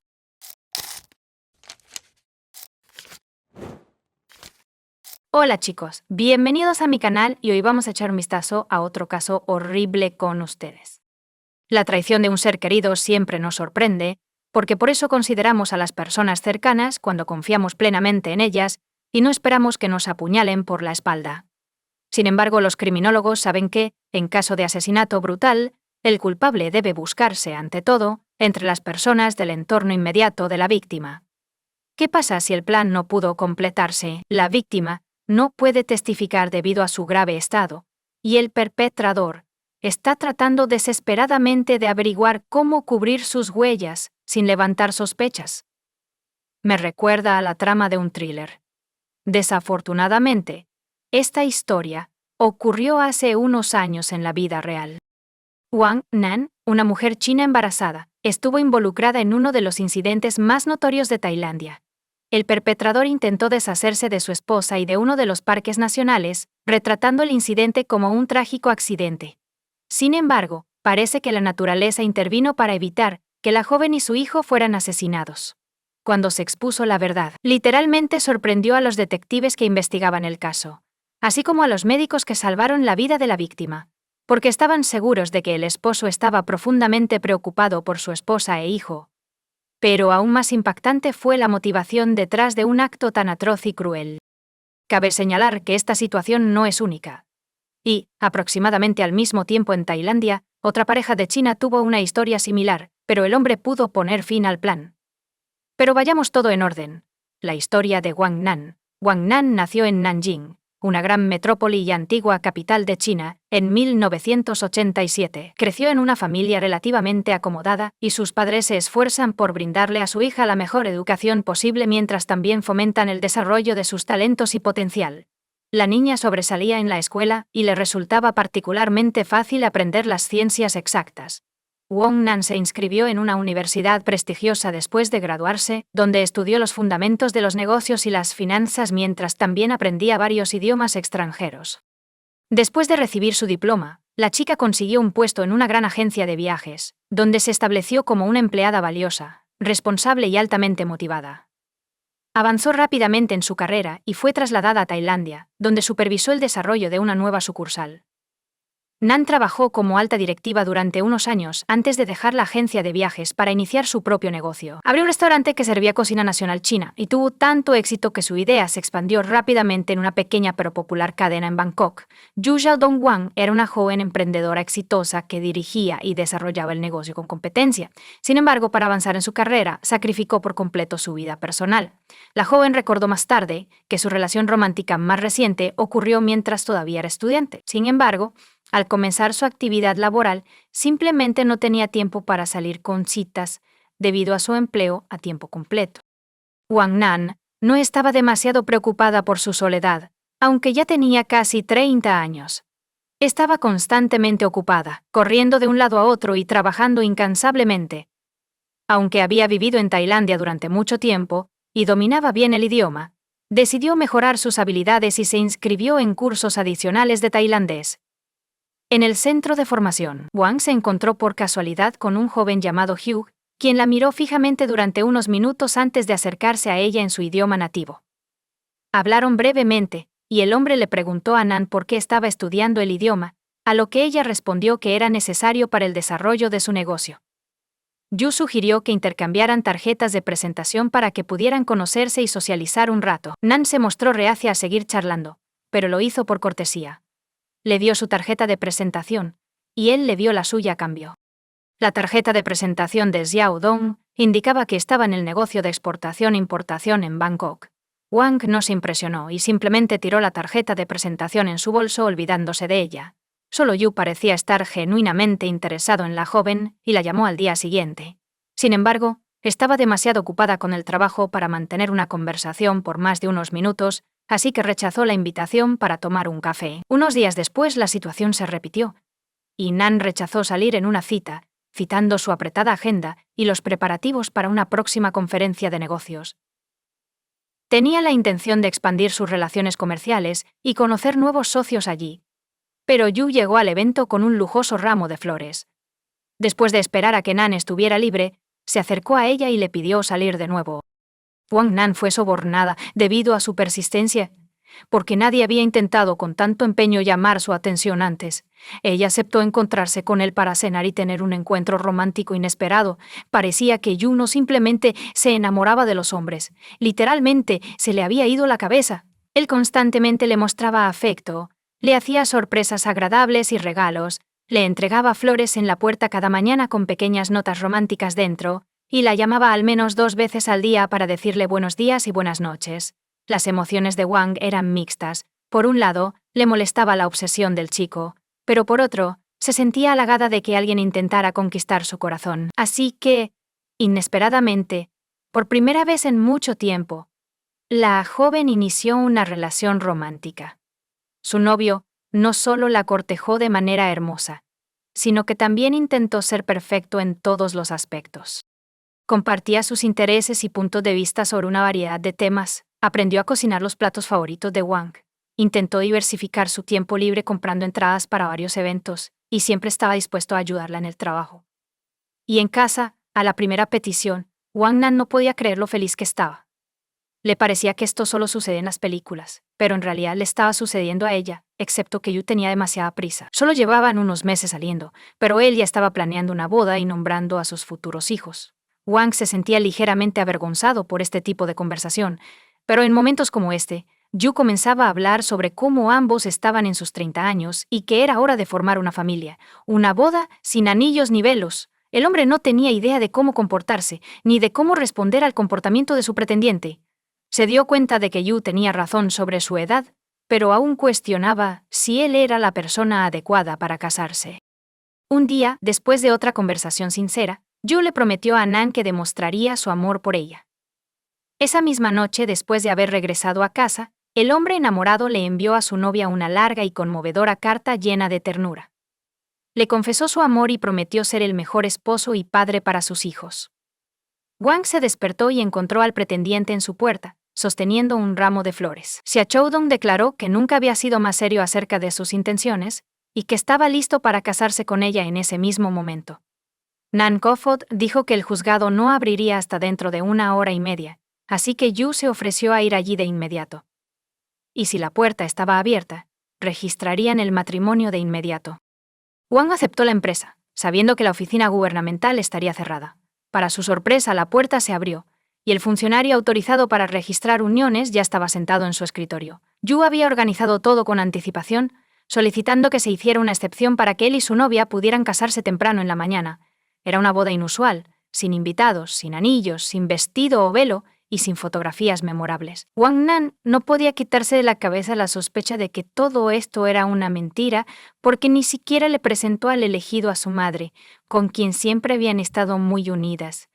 Cuando recuperó la conciencia, se encontró sosteniendo un certificado de matrimonio. A su lado estaba un esposo feliz y recién casado. Un trágico accidente ocurrió en junio de 2019. Cuando Wang tenía 3 meses de embarazo, su esposo la convenció de planear unas vacaciones y un viaje corto, argumentando que no podrían viajar durante mucho tiempo después de que naciera el bebé. Nan accedió de mala gana, y eligieron la Reserva Nacional de Tailandia, conocida por sus pintorescos bosques y sus únicas pinturas rupestres, que se estima tienen decenas de miles de años de antigüedad. Pero en la mañana del 9 de junio, la tragedia golpeó. Wang Nan cayó desde una altura de 111 pies mientras la pareja estaba en uno de los miradores admirando el amanecer. Cuando los rescatistas llegaron al lugar, un Yu lloroso corrió hacia ellos y les suplicó que salvaran a su esposa y al bebé que llevaba. El hombre afirmó que estaban disfrutando de los primeros rayos del sol naciente cuando su esposa se sintió mal.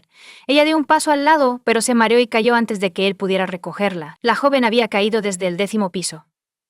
Tenía múltiples fracturas abiertas, y la situación parecía desesperada. Nan de repente gimió y abrió los ojos. Su esposo dejó de llorar y lamentarse abruptamente, y una expresión de horror cruzó su rostro. Sin embargo, rápidamente se recompuso, agradeció en voz alta al Todopoderoso que su amada siguiera viva, y luego se inclinó hacia su oído y susurró algo sobre la inestable vida familiar china antes de abordar los eventos de ese trágico día. Volvamos 6 meses atrás y veamos cómo era la vida familiar de la pareja. Wang se arrepintió de su matrimonio casi inmediatamente después de que se registrara. Pero al principio, ella esperaba que Yu fuera un buen esposo, un apoyo confiable y un hombre en quien confiar. Desafortunadamente, sus esperanzas no se cumplieron. Y pronto, el nuevo esposo mostró su verdadero carácter. Pasaba casi todo su tiempo en casa jugando a videojuegos, gastando libremente el dinero de su esposa mientras no contribuía en nada al presupuesto familiar. Cuando su esposa le preguntó por qué no iba a trabajar, Xiao Dong explicó que su negocio estaba en una baja estacional y que podía descansar por el momento. Sin embargo, esta ley había crecido demasiado, así que la joven decidió preguntar sobre el trabajo de su esposo. Fue entonces cuando descubrió que su exitoso negocio de exportación e importación existía únicamente en papel y tarjetas de presentación impresas. Wang se dio cuenta de la magnitud de su error en ese momento, ya que ni siquiera había considerado redactar un acuerdo prenupcial. Así que ahora su esposo puede gastar libremente lo que ella gana, y si se divorcian, él reclamará su propiedad. La pareja tuvo una conversación seria durante la cual Yu lloró como un niño y le aseguró que superaría sus dificultades temporales y encontraría un buen trabajo. Sin embargo, pronto quedó claro que no iba a buscar nada y estaba bastante contento de estar a la sombra de su esposa. Era un hombre adulto que se comportaba como un niño. Pasaba casi todo su tiempo jugando a videojuegos, y si hacía algo en casa o ayudaba a su esposa en el restaurante, se aseguraba de pedirle dinero para él. Wang eventualmente se cansó de eso, y le dijo que no le daría ni un centavo más, hasta que encontrara un trabajo robando a su propia esposa y a un niño no deseado.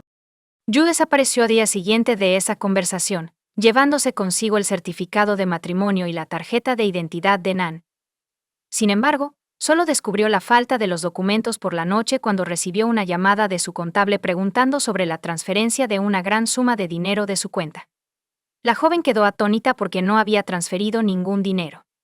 Sin embargo, adivinó de inmediato quién lo había hecho. El esposo transfirió más de $500,000 a su cuenta personal mientras proporcionaba al banco su certificado de matrimonio, los documentos de su esposa y aseguraba que era su dinero conjunto que gestionaban juntos. Wang no dudó en contactar a la policía para denunciar el robo y el esposo fugitivo fue detenido unas horas más tarde mientras intentaba retirar algunos de los fondos robados. Yu sollozó de nuevo en la estación, esta vez de rodillas, suplicándole a su esposa que lo perdonara.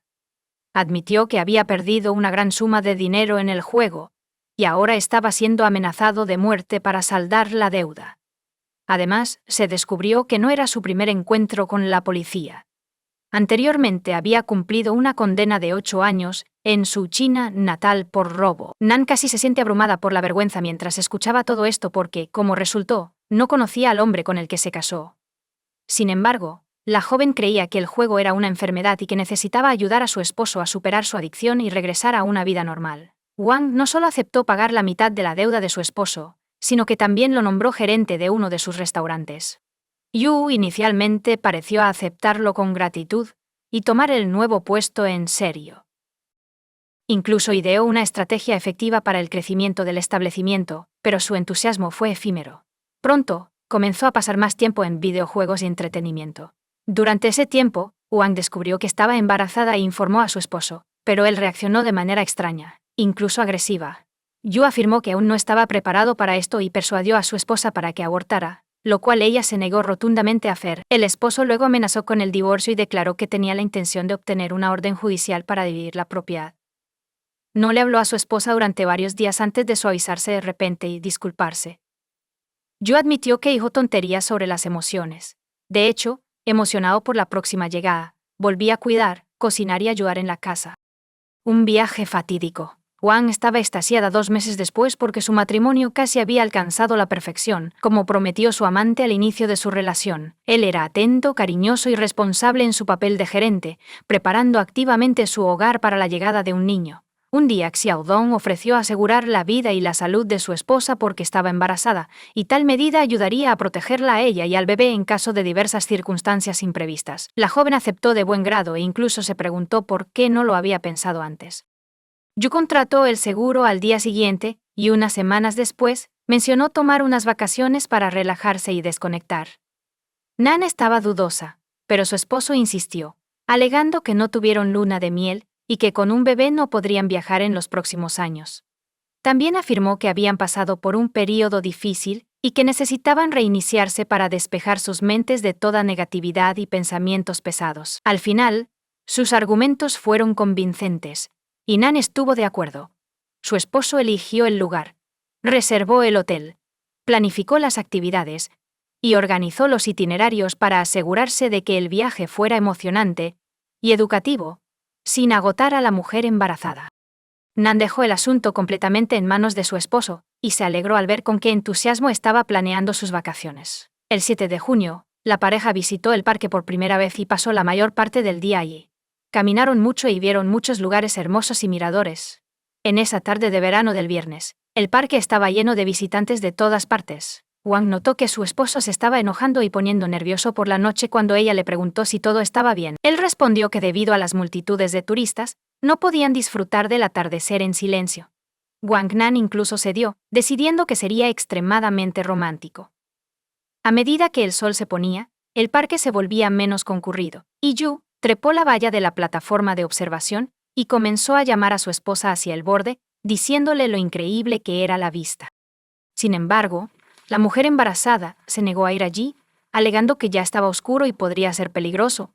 El esposo se enfureció, pero volvió a ella después de unos minutos, explicando que tendrían que ir al parque para ver el amanecer. Dado que la pareja llegó al hotel después de la medianoche, decidieron descansar y dormir hasta tarde el sábado antes de regresar a la reserva temprano el domingo por la mañana. El 9 de junio, temprano en la mañana del domingo, como estaba planeado, la pareja fue al Parque Nacional para ver los primeros rayos del sol naciente. Se despertaron alrededor de las 3 a.m. Salieron mientras todavía estaba oscuro afuera. Había muy pocos visitantes en ese momento. Wang consideró brevemente que estaban completamente solos allí. La pareja se encontró al amanecer en una de las plataformas de observación. Yu luego bajó al acantilado y persuadió a su esposa para que se acercara a él y admirara las pinturas rupestres. Nan dudó, pero su esposo le aseguró que era seguro y que la ayudaría a bajar antes de subir. La joven confiaba en su esposo y se acercó a la situación con precaución. La vista desde allí era verdaderamente impresionante. Yu abrazó a su esposa y le preguntó si tenía algún arrepentimiento en esta vida. Nan se sorprendió por la pregunta, pero respondió con confianza que no tenía ningún arrepentimiento. Yu pasó la mano por su cabello, la besó en la mejilla y luego se inclinó hacia su oído y dijo: «Muere». En ese momento, aflojó su abrazo y empujó a su esposa por el acantilado, un rescate milagroso. Yu miró a su alrededor nuevamente para asegurarse de que nadie los hubiera visto. Luego miró hacia abajo con atención pero no pudo ver exactamente dónde había caído su esposa. Escuchó. Estaba en silencio, nadie gritaba ni pedía ayuda, lo que significaba que tampoco había testigos abajo. Yu entonces se dirigió tranquilamente hacia la salida del parque para esperar su momento y reportar el incidente, cuando seguramente uno estaría muerto. Sin embargo, abajo, unos pocos excursionistas que se habían desviado del sendero notaron el cuerpo tendido sobre las rocas e inmediatamente llamaron a los rescatistas, informando del incidente. Yu Xiaodong ya había salido de la reserva, cuando varios coches con luces intermitentes y sirenas pasaron zumbando junto a él. Inmediatamente, se dio cuenta de lo que pasaba y regresó, dirigiéndose al lugar donde había caído su esposa. Allí montó todo un espectáculo, con lágrimas, gritos y súplicas de ayuda. En ese momento estaba seguro de que su esposa ya estaba muerta, así que nadie conocería la verdad. Pero como resultó ser, durante la caída Nan se enganchó en las ramas de los árboles, lo que redujo la velocidad, y aterrizó primero en los arbustos y luego rodó sobre las rocas. Todo esto amortiguó el impacto y salvó las vidas de Wang y su hijo, pero no las salvó de lesiones graves mientras Yu lloraba y lamentaba que no quería vivir sin su amada esposa e hijo. De repente, ella abrió los ojos y trató de decir algo, pero no pudo. En ese momento todos notaron el horror genuino en el rostro de su esposo, pero rápidamente se recompuso, se inclinó hacia su esposa y le susurró al oído en chino que debía guardar silencio si quería vivir y tratar de terminar el trabajo. A la víctima se le diagnosticó trauma craneal, múltiples fracturas cerradas y abiertas, laceraciones, contusiones en los tejidos blandos, órganos internos rotos y una pérdida masiva de sangre. Además, su columna vertebral estaba gravemente dañada, y los médicos temían que incluso si sobrevivía, nunca podría volver a caminar. Wang pasó varios días en coma, conectada a máquinas de soporte vital. Durante este tiempo, su esposo literalmente nunca se separó de su lado, pasando días y noches en su habitación. Los médicos aplaudieron tal devoción y amor. Pero de hecho, cada vez que Yu estaba a solas con su esposa, pensaba en cómo acabar con ella sin levantar sospechas. Examinó los aparatos, pero aún no podía averiguar cómo desactivarlos discretamente. La terrible verdad y la pérdida de un hijo. Cuando ella recobró el sentido, su esposo estaba aterrorizado. No la dejaba sola, ni por un momento, temiendo que en cualquier momento ella hablara y le contara a la policía la verdad sobre lo que había sucedido. Una vez a solas, la amenazó de nuevo, diciendo que no tenía nada que perder. Durante el primer interrogatorio, la víctima confirmó las palabras de su esposo diciendo que su caída fue el resultado de un mareo. Pero unas horas más tarde, cuando su esposo salió un momento, Nan le pidió a la enfermera que llamara a la policía nuevamente y que no dejara entrar a su esposo en la habitación. Fue entonces cuando contó la espantosa historia de su caída, afirmando que su esposo había intentado matarla. Yu irrumpió en la habitación, gritando que su esposa estaba loca por el golpe en la cabeza y que nunca le haría daño a ella ni al bebé. Pero las palabras del hombre sonaban extremadamente poco convincentes, y fue detenido el mismo día en el hospital.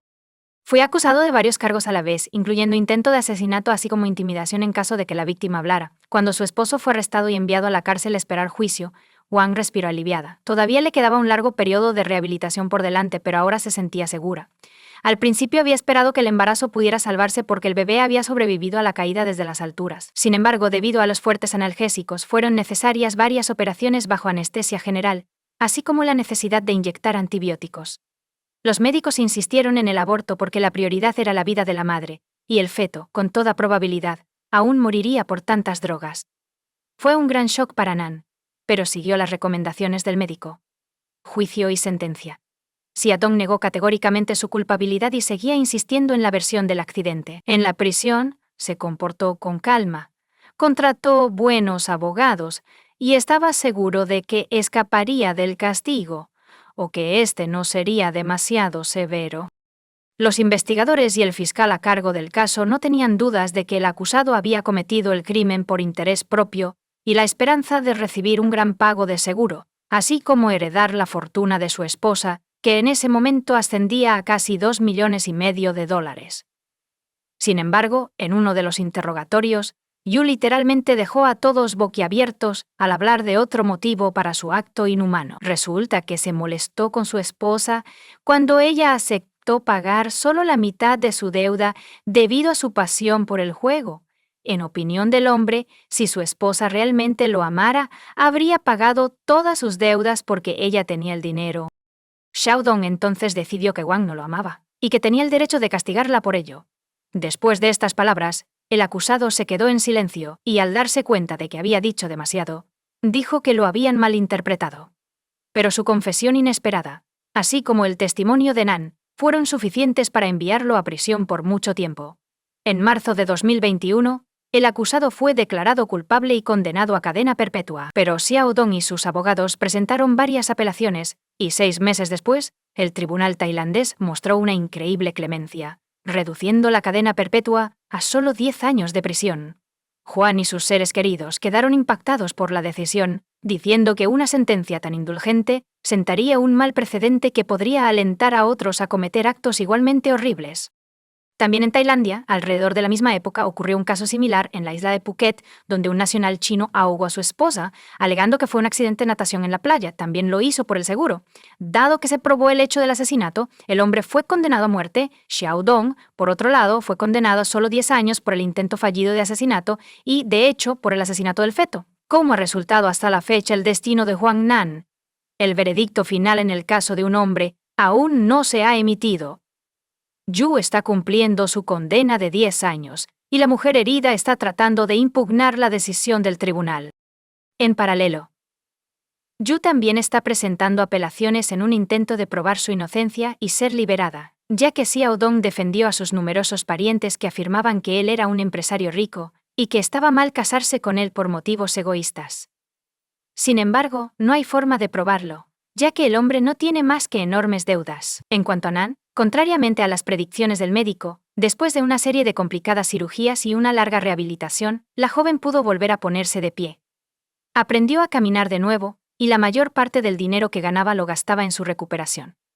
En 2023, Nan volvió a trabajar y pudo revitalizar su negocio, que una vez fue exitoso. También ha creado y dirigido una organización dedicada a ayudar a las mujeres que son víctimas de la violencia doméstica. También dirige su propio blog, tratando de advertir a las mujeres sobre los errores que ella misma cometió.